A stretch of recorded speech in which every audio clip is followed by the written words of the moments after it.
Welcome back to another episode of Trojan Vision. West Brunswick's TV news broadcast produced by the West Wind staff. I'm Talia Daniels. And I'm Connor Gushman.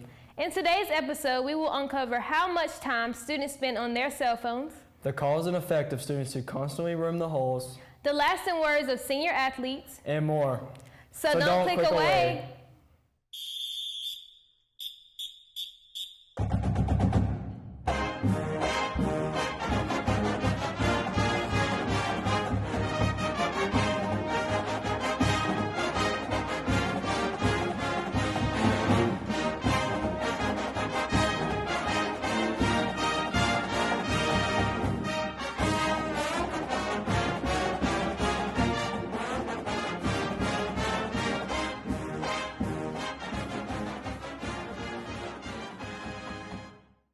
Growing up in the age of technology, it is very easy for teenagers to be caught up in the use of electronics. According to a study by Quartz.com, over 54% of teenagers use their phones for at least 9 hours a day. With the creation of Apple Screen Time, it is easier for us to see just how much time we spend on our phones. Senior reporter Alyssa Robinson has more on the screen time epidemic. Addiction, by definition, means the condition of being addicted to a particular substance, thing, or activity. For many high school students, this thing is their cell phone. I do spend a lot of time on my phone every day. I'd say probably 3 to 4 hours. Maybe like 8 or 7. Probably about 5 hours. About 5. 7? An hour and a half, 2 hours. Apple recently created a new feature called Screen Time, which allows you to see how much time you're spending on your phone. I talked to a few students in the halls of West Brunswick to see just how much time students are spending on these smart devices.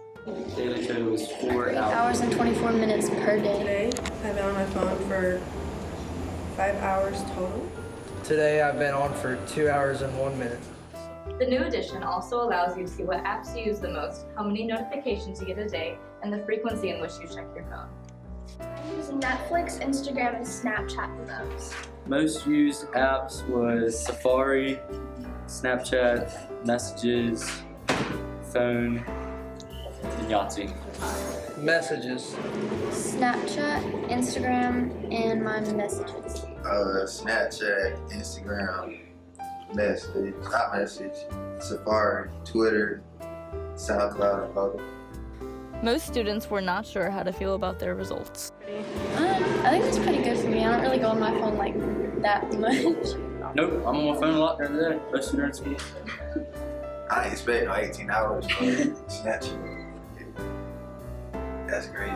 Yes, I was, because I thought I spent a lot more time on my phone, but I actually only spend an hour a day. This is just the start of a longer conversation on how technology plays a role in our lives. Whether it's mindlessly scrolling through Instagram, playing wordscapes, or binging Netflix, we're often consumed by the small screens we carry around everywhere. Though Apple is in the business of phones, the screen time capabilities allow us to be conscious of just how much time we're spending on them, perhaps encouraging some people to put their phones down and turn their brains on. So just how much time are you spending on your phone?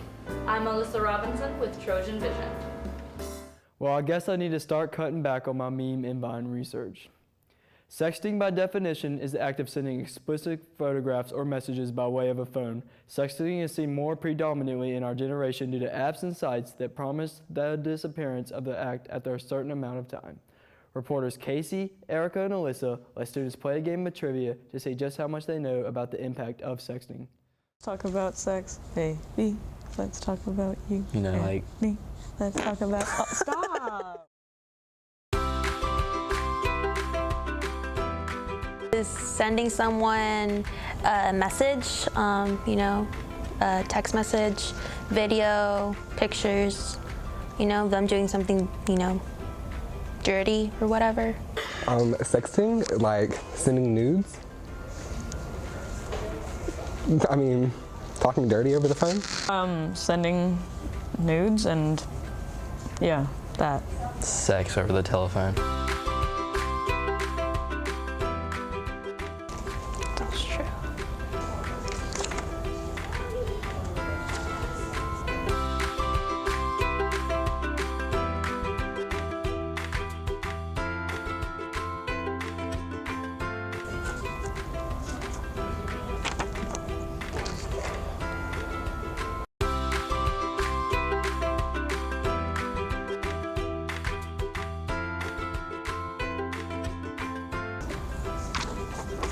False. I'd say false. Me too. I feel like guys text more, like actually like words, but girls actually send pictures.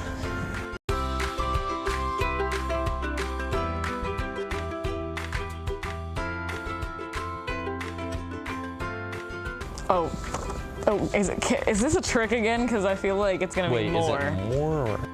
As a joke. True? Maybe? Question mark? Guys are easily like manipulated, especially teenage guys. Yeah, because they're like very easy. Like they'll And they might do anything. they'll take it for real. It's true.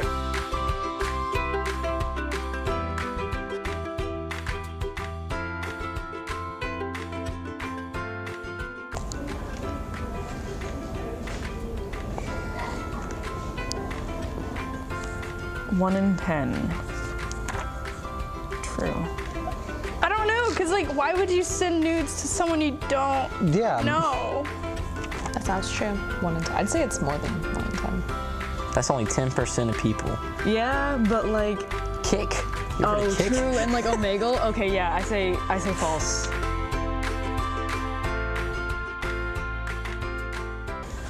I've never educated myself on this, but like a lot of these I could kind of figured just because I'm a high schooler. And I hear about this people so talk. much. I just want to know why people sex is a joke. Some of those like percentages like really like surprise me. The 80%? Yeah. In conclusion, I still find it gross, but you do you.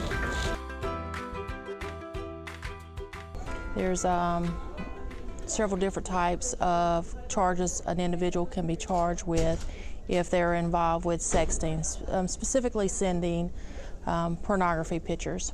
The person sending the pictures, they can be charged. The person receiving the pictures can be charged. There's dissemination of child pornography. But beyond the legal consequences of someone involved with sexting, there's also the consequence of the embarrassment. Remember, once something is sent, you can't take it back, even if it promises to disappear. While class is in session for the majority of students, there are some who roam the halls, hiding in bathrooms or even in plain sight. Senior reporter Connor Gushman interviews students and administrators in search of the answers to age-old questions. Why do they roam, and what are the repercussions? Right now we are walking the hallways with permission, but others are taking advantage of their classroom time to avoid what some would call a boring classroom environment. Today we take a look at the school's most notorious roamers.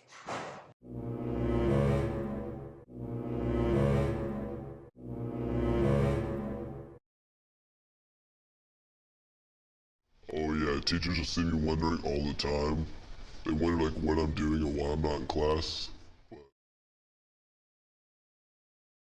I like the 100 hallway. There's a teacher bathroom that's unlocked, and I normally go in there. I say I go to the bathroom or I have to go see a teacher. Normally I see my old teachers. Just to see my friends in different classes.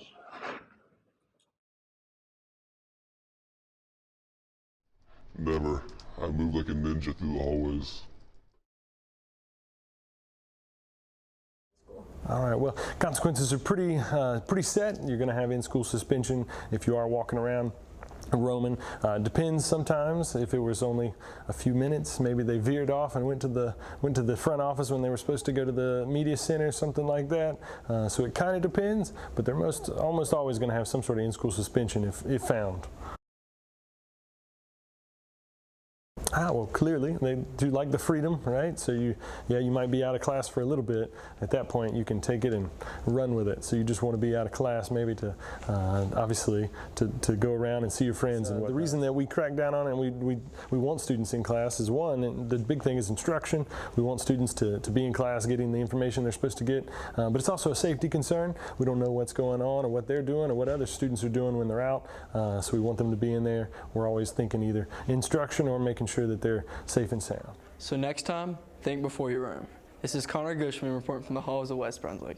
Word out. Your time is better spent in class rather than aimlessly roaming hallways. The end of the school year is right around the corner, and many senior athletes are beginning their final stretch before turning the tassel. This is a bittersweet time for many as they reflect on their past experiences while looking toward the future. Senior reporter Rebecca Martin introduces us to some senior athletes and gets advice for underclassmen. It's been As winter drizzles to a close, seniors prepare to play their last season here at West Brunswick High School. I played golf and did wrestling. I played lacrosse. Yeah, varsity basketball. I played soccer. I played varsity baseball. Well, I've always grew up around a golf course because my dad works there, works as a superintendent, and it's always been a fun thing for me. I've always played golf. I don't know, it was a new sport that I wanted to try out, and I don't know, it was just something new, so I just wanted to try it. I played a lot when I was younger, so I just decided that, since it was high school and I'm almost done with school, then I might as well. When I was little, I used to watch basketball on TV, seeing all the NBA stars, so I just kind of got inspired and just picked up a basketball and played. I've been playing baseball since I was probably about 5 years old, so I just loved it and kept continuing on and played through high school.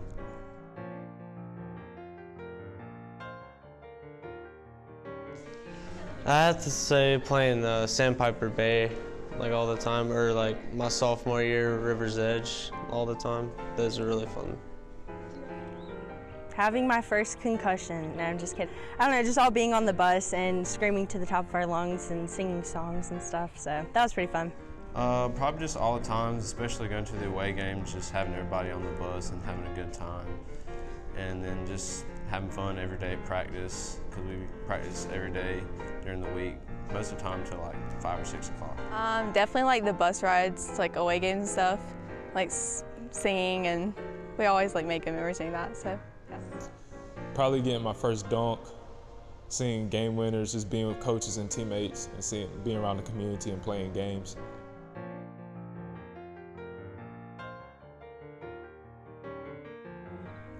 Try not to be too bothered or upset when someone pushes you down in a game, because like me, I get really upset, but just try not to get too mad about it. Keep grinding. Just go out there and try your hardest, and as long as you put in the effort, coaches will see that, and as long as you give 100% every day, it really shows.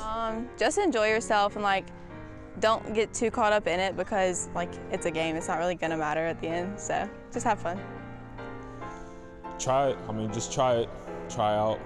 You can't be afraid to fail, because I failed in my life in basketball, so just try it. If you think you want to do it, just do it.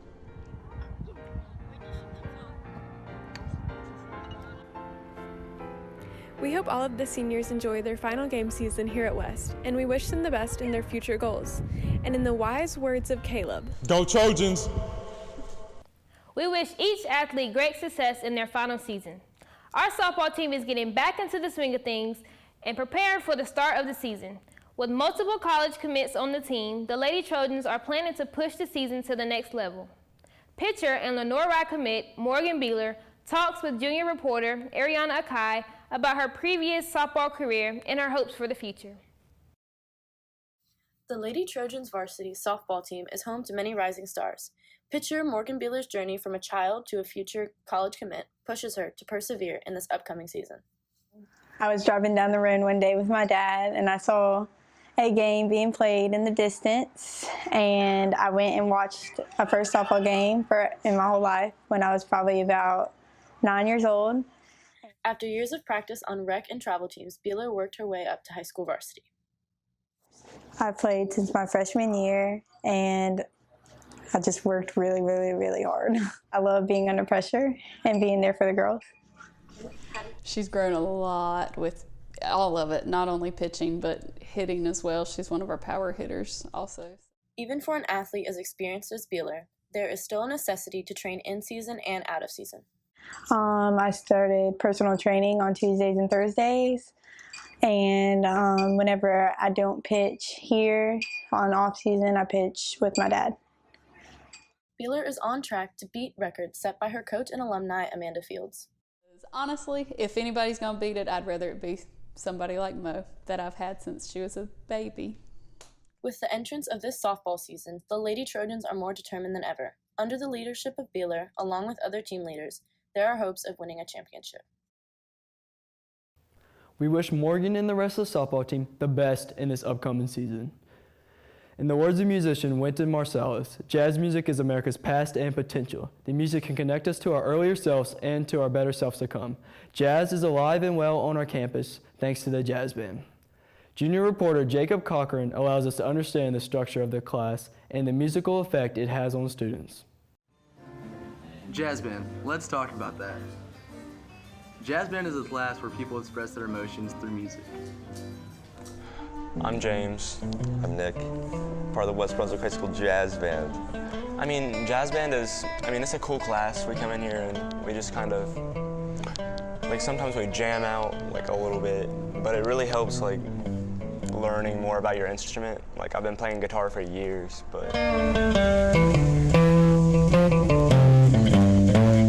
every once in a while we have a performance. We'll go out to, a jazz show or something. A school and play a jazz song or do a concert. That's pretty cool. To really explore different kinds of music.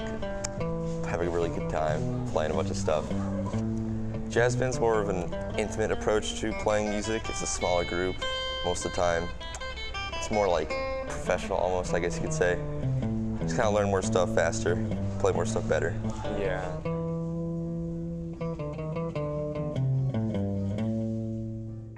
Take this class because it really lets you express yourself and not have to be so confined to school in one classroom and just being there all the time. Plus it's a really great group of kids in the class.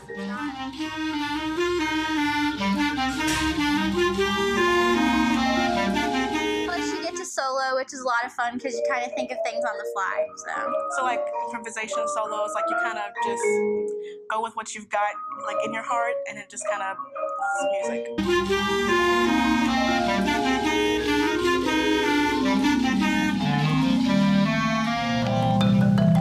Students in Jazz Band grow in their relationships and their musical abilities. Alright, so I'm in the Jazz Band class mainly because, I've been in band since 6th grade and I've always loved playing music, and concert band has always been fun for me, but it hadn't really been too much of a challenge, and jazz band is something kind of out of the box, something different. And first time I tried it, I was in sophomore year was the first time I took the class, and I really enjoyed it. I love the style. I love the unique things about jazz because there's things like soloing and improvising that you get to do that you wouldn't normally get to do in concert band. And it's just something different, something new to do. And I just thought it'd be fun, and this is my second time in the class, like I said, and I enjoyed it enough to come back, so I thought, why not? This is Jacob Cochran from Trojan Vision. You like jazz? Jazz band is one of several music electives offered at West. As teenagers, it is so easy to become caught up in negativity or cynicism. Senior reporter Izzy Smeltzer encourages us to look for something positive in each day through acts of kindness, even when positivity is a little harder to find. So what can happen when we stop and recognize the power of showing kindness, the worth of people and the world, and why it all matters, even when it's not easy? It can be as simple as opening the door for somebody or lending someone a pencil in class. It's small things. I believe holding the door for somebody, using polite manners, just small acts of kindness, because it'll affect somebody's day sooner or later. Witnessing or showing acts of kindness produces oxytocin, which is a hormone that can lower blood pressure, improve heart health, and increases self-esteem. All right, so to me, showing kindness, it can help somebody to see, be more optimistic about what they want to do in life. Maybe just a little act of kindness can just help shaping the mood. Instead of them being mad or something, they can be more happy about something. Being kind to someone can improve their point of view of you. It's a good way to make new friends and develop relationships, or even make connections with people that could potentially help you out later in life. I'm kind. I try to be happy, and I work really hard at it because sometimes life isn't wonderful, but I think we all need to be happy when we talk to other people. Showing kindness doesn't take much, but it makes a huge difference for everyone. The people you've helped will help other people, and those people can go on to help even more people. And so those random acts of kindness has this chain reaction that can spread through a school, a community, a country, and with enough of us, the world. And it all starts with one person, you. Avid students are beginning acts of kindness projects. Ms. JB said of the project that kids end up doing more than they are required to do, and they end up continuing the project even after the project is over. The feel-good feeling of doing good is enough of a reward. Thank you for tuning in to Trojan Vision. I'm Talia Daniels. And I'm Connor Gushman. We can't wait to see you back next time.